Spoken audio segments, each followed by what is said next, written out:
हमारी डिमांड परमात्मा के लिए कुछ नहीं है ना। हम कहाँ रो रहे हैं कि तू मिल नहीं रहा। नहीं तो कहा हुआ कि प्रभु के भक्त प्रभु में उदासी, जैसे मछली जल में प्यासी। मछली जल में रहते हुए भी प्यासी रहती है। मछली में जल है, जल में मछली है, मछली को बाहर निकाल दो, प्यासी की प्यासी है। तो बोला प्रभु का भक्त प्रभु में उदासी ही रहता है। क्यों? क्योंकि वो जानता है कि मेरे अंग संग प्रभु है, उसको अनुभव हो रहा है, कृपा बरस रही है, इसको पता चल रहा है, पर अभी तक ये पहचान नहीं पा रहा कि किस रूप में है, इसलिए उदास है। इसलिए वो उदास बैठा है कि भाई मुझे पहचान तो दे दे कि तू किस रूप में मेरे आसपास है, मैं तुझे निहार तो लूँ, तू मेरे लिए दृश्यमान तो हो जा, तू मुझे ऐसी दृष्टि तो दे दे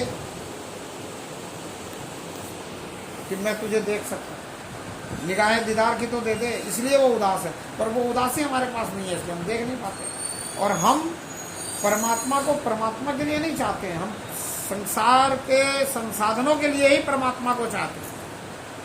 क्योंकि हमें लालच के साथ ही परमात्मा के साथ जोड़ा गया। मनोकामना पूर्ति, इच्छा पूर्ति, ये पूर्ति, वो पूर्ति, दुख निवारण। तो हम प्रेफरेंस किसको दे रहे हैं? संसार को। इसलिए संतों को कहना पड़ा कि दुख में सिमरन सब करे, सुख में करे ना कोई, जो सुख में सिमरन करे तो दुख का नहीं। तो हम संसार के लिए परमात्मा को प्रेफरेंस दे रहे हैं, और पहले हम अपना काम कर रहे हैं, बाद में परमात्मा को पूछेंगे। अगर हम पहले परमात्मा को पूछना शुरू कर दें तो बाद में अपना काम सब कुछ अपने आप होता रहेगा, होगा। इसके लिए संत उदाहरण देते हैं कि माँ के स्तन में दूध आया, हमने उसके लिए क्या किया था, और स्वयं माँ ने भी क्या किया था उसके, कुछ नहीं किया। और जिस बच्चे की किस्मत में नहीं है उसके माँ के स्तन में दूध आया भी नहीं, उसके लिए भी माँ ने कुछ नहीं किया और बच्चे ने भी कुछ नहीं किया। तो ये अपने के जो पिछले जन्म के कर्म है, कर्म के आधार से हमें यहाँ अवस्था व्यवस्था मिली हुई है, और आज जो हम कर्म करेंगे उसी के हिसाब से हमें अवस्था व्यवस्था मिलेगी। तो कर्म प्रधान विश्व है, लेकिन कर्म से परमात्मा नहीं मिलेगा फल रूप। परमात्मा तो तड़प होगी तब आएगा पहचान में।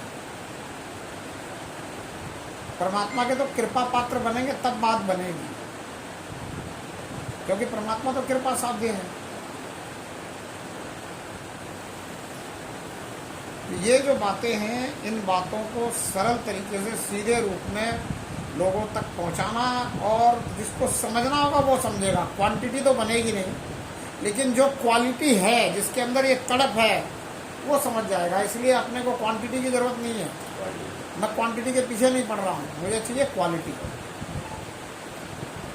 अगर समझो एक व्यक्ति भी मेरे साथ जुड़ जाता है और वो वाकई में क्वालिटी है, तो वो अपने साथ एक और को जोड़ सकता है, क्योंकि उससे भी कोई ना कोई प्रेम करने वाला होता है। और वो अगर एक को समझा लेता है तो उससे भी कोई ना कोई प्रेम करने वाला है, वो उसको जोड़ सकता है। हम किसी को कह दें कि तू मेरा बहुत प्रेमी है, इसलिए मैं तुझे ये बात बता रहा हूँ, तू किसी और को बताना नहीं। वो उस बात को किसी न किसी को बताता है और उससे भी यही कहता है कि तू मेरा बहुत प्रेमी है,